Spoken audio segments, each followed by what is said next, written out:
Bonjour à tous, j'espère que vous allez bien, en tout cas moi ça va super. Aujourd'hui on se retrouve dans cette nouvelle vidéo pour vous présenter un nouveau livre que j'ai lu.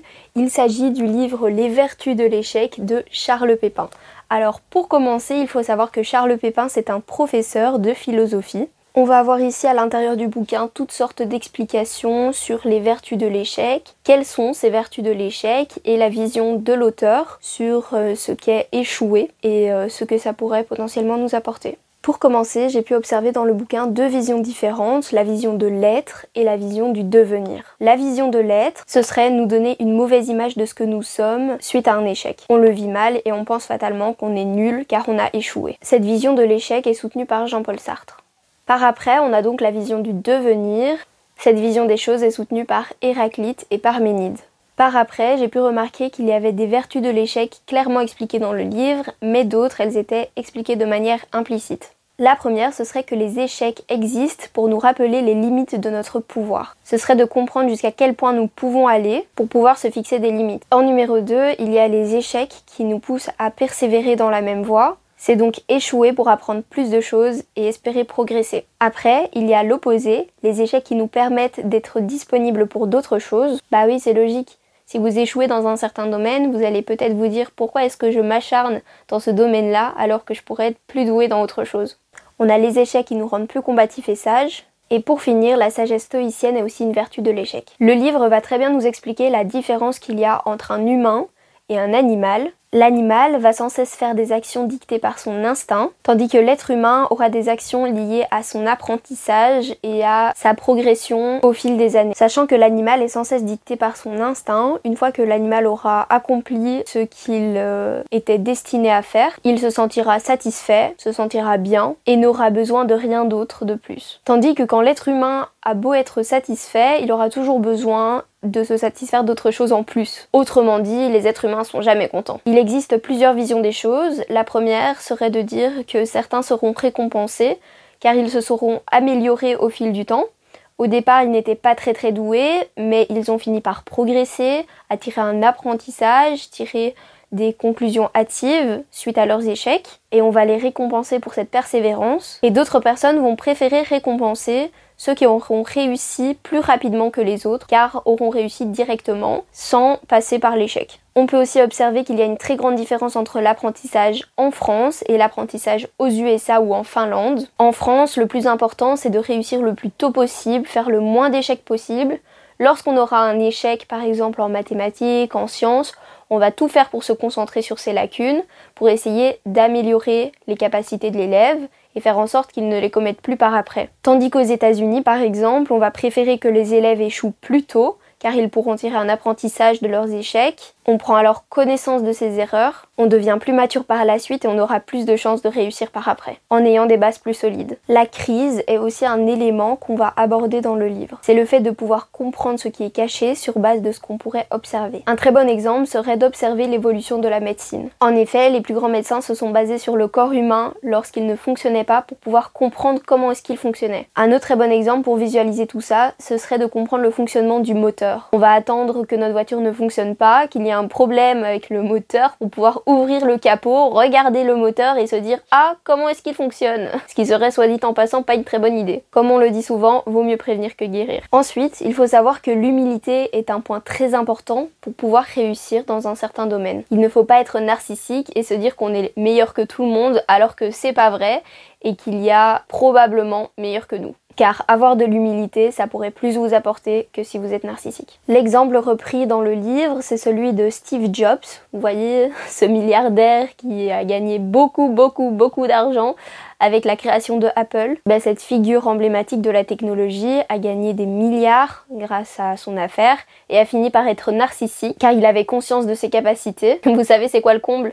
Il a fini par se faire virer de sa propre entreprise pour pouvoir être remplacé car il avait gagné trop d'argent. Il était devenu arrogant et orgueilleux et le fait qu'il soit viré de sa propre entreprise lui a permis d'être plus créatif, d'être moins orgueilleux et avait moins cette vision des choses où il avait plus de pouvoir que les autres et était meilleur que les autres. Il a continué à retravailler sur un un autre projet, une autre entreprise. Celle-ci a totalement flop, elle n'a pas fonctionné et ils l'ont rappelé par après pour pouvoir réintégrer son entreprise car ils étaient en manque de créativité, en manque de nouveaux projets, de nouvelles idées. Et Steve Jobs, à ce moment-là, il allait apporter quelque chose de nouveau à l'entreprise. La sagesse stoïcienne, c'est le fait de comprendre que les choses ne dépendent pas uniquement de nous, mais que certaines choses, elles dépendent de nous. En gros, pour vous éclairer un petit peu sur le sujet, parce que dit comme ça a l'air un petit peu embrouillé, ce qui dépend pas de nous, c'est le résultat que va apporter notre action. Par exemple, si on rate une interro, si on ne réussit pas à rendre un rapport au boulot ou des choses comme ça. Oui, c'est un échec, mais cet échec ne dépend pas entre guillemets de nous. Tandis que ce qui va vraiment dépendre de nous, c'est notre manière de réagir face à ces échecs, face à ces fautes qu'on a commises nous-mêmes. Si par exemple tu vas recevoir une note de cours, tu vois que tu as eu 3 sur 20, tu vas dire oh je suis trop nulle, j'en ai marre de l'école par exemple, et tu vas pas prêter attention à ce que tu as fait sur ta copie, tu vas te dire mais je suis nulle. Tout simplement, et je vais rien changer à ça. Tandis que la personne qui va être plus consciencieuse et surtout qui va avoir une certaine sagesse stoïcienne, c'est celle qui va s'arrêter sur cet écrit et elle va se dire mais qu'est-ce que j'ai fait pour pouvoir rater cet interro? Qu'est-ce que je pourrais mettre en place par après pour pouvoir réussir dans le futur? Et c'est ça qui va être important. En gros, pour faire court, la sagesse stoïcienne, c'est le fait d'accepter l'échec, d'en tirer un enseignement et entre guillemets de voir le bon côté des choses. Beaucoup d'échecs ont lieu suite à des actes manqués. Par exemple, la célèbre tarte tatin. Pour la petite anecdote, cette tarte tatin a été créée par erreur. Je m'explique. Les célèbres sœurs tarte tatin avaient un restaurant. L'une des deux sœurs devait faire une tarte aux pommes, comme on l'a fait habituellement, et a placé les pommes, elle a mis du sucre, mais elle a oublié de mettre la pâte. Et le problème, c'est que normalement, elle devait mettre la pâte avant de rajouter tous ces ingrédients. Elle s'est dit alors, bon bah écoutez, c'est pas grave, je vais mettre ma pâte par après. Elle avait totalement foiré sa recette, mais elle venait de créer la célèbre tarte tatin. Ouais, c'est une recette de pommes manquées quoi. Ou bien un autre exemple à citer, ce serait celui de Christophe Colomb, qui était parti pour visiter la route des Indes et a fini, suite à son voyage, par découvrir l'Amérique. Oui, son voyage c'était un véritable échec, car il n'a pas finalement réalisé son objectif premier, mais a fini par découvrir quelque chose d'autre de tout aussi incroyable. Et son acte a marqué l'histoire. Le livre nous permet de comprendre aussi la différence entre choisir et décider. C'est vrai que parfois, la définition des deux, on les confond un petit peu. On dit oui, mais j'ai choisi de faire cette activité ou j'ai décidé de faire cette activité, alors que ça n'a pas forcément la même signification. Décider de faire quelque chose, c'est plutôt agir par intuition. C'est la possibilité qu'on pourrait potentiellement échouer et on ne peut pas affirmer à 100% que ce soit la bonne option. Lorsqu'on fait un choix et qu'on choisit, on se base sur des explications rationnelles. Donc on ne décide pas vraiment, parce que ce choix va être réfléchi. On va donc élire la meilleure des deux options. Suite à cette décision qu'on va prendre, il peut survenir une peur de l'échec, qui va elle-même mener à une certaine angoisse. L'audace, ce n'est pas le fait d'avoir peur de rien, mais c'est plutôt ce qui va nous faire agir malgré cette peur. Un bon point par exemple, ce serait d'admirer l'audace des autres pour pouvoir s'améliorer. Il faut être audacieux, car même si on a échoué, on aura le mérite d'avoir essayé et d'avoir tenté sa chance. Le point de vue de Charles Pépin va être qu'on a une mauvaise vision de l'enseignement et qui est, selon lui, approché d'une mauvaise manière. Dans beaucoup de pays, notamment en Belgique et en France, lorsqu'un professeur voit qu'un élève a échoué lors d'un travail qu'il a remis ou une interrogation qu'il a réalisée, il va aller vers cet élève et lui dire « Ah mais c'est pas bien, t'as pas bien réussi cet interro », il va lui demander ce qui s'est passé et essayer d'arranger ses lacunes, arranger ce qui va pas, voir un peu pourquoi est-ce qu'il n'a pas réussi à effectuer la tâche qu'on lui a demandé.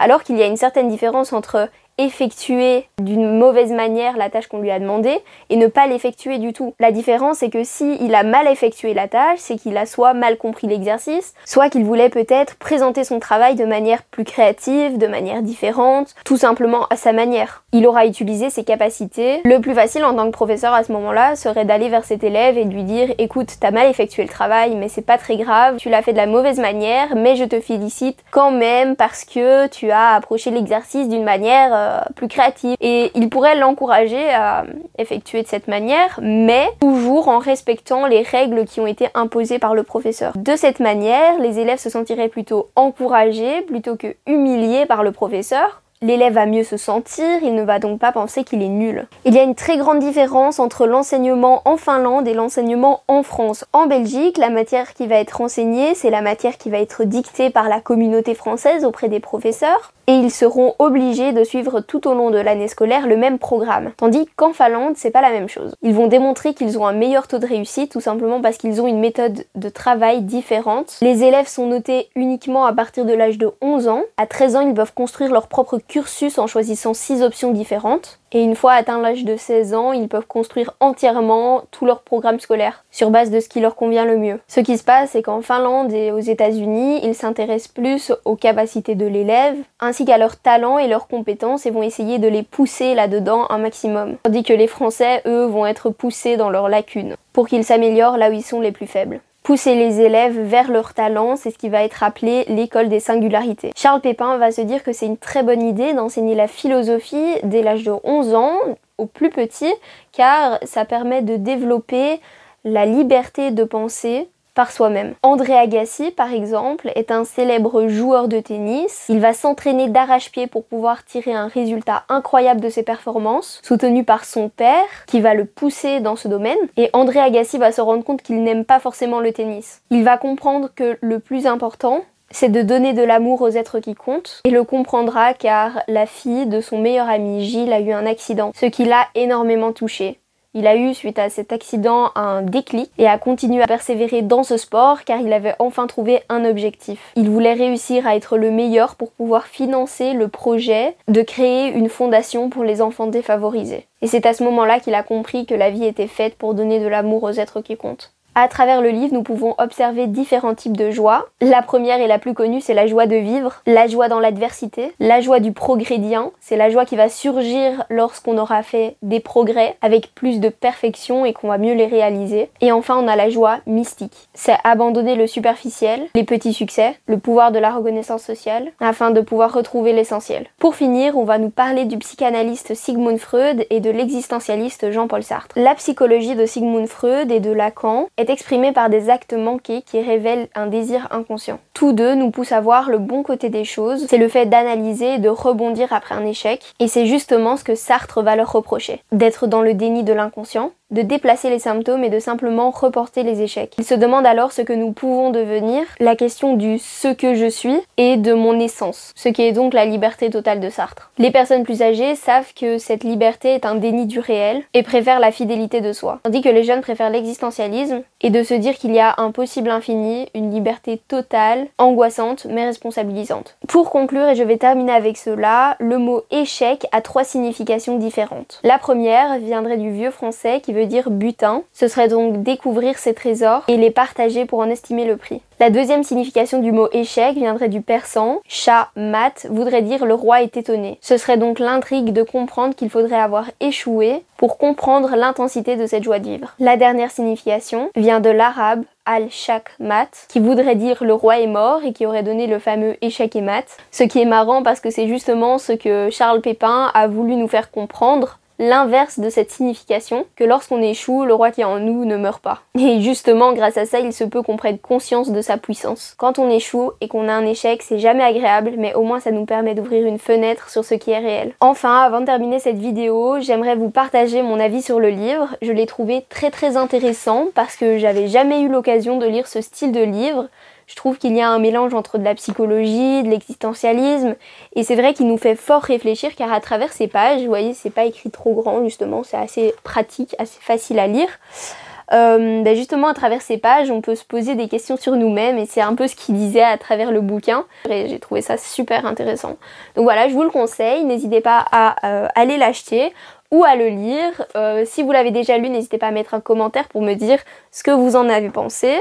Si vous avez aimé ma vidéo, n'hésitez pas à poser un like, à vous abonner à ma chaîne YouTube et à partager la vidéo. Sur ce, je vous fais d'énormes bisous. C'était Iniesta, à la prochaine. Ciao!